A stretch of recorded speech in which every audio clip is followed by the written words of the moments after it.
ছিল না, উনি চোখ খুলে কাউকে পায় না।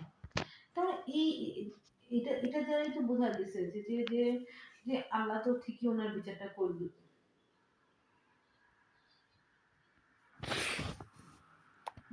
মানে কাউকে খুঁজতো, পোলাপান খুঁজতো।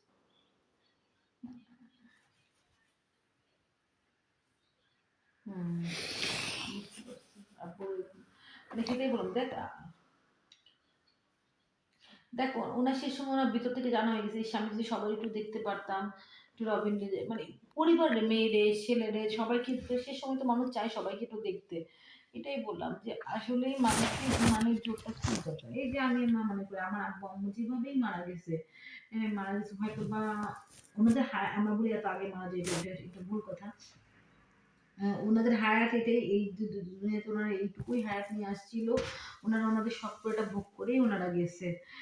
গেছে কিন্তু কিন্তু দেখ মানে যেভাবেই গেছে আলহামদুলিল্লাহ অনেক ভালো মতো গেছে।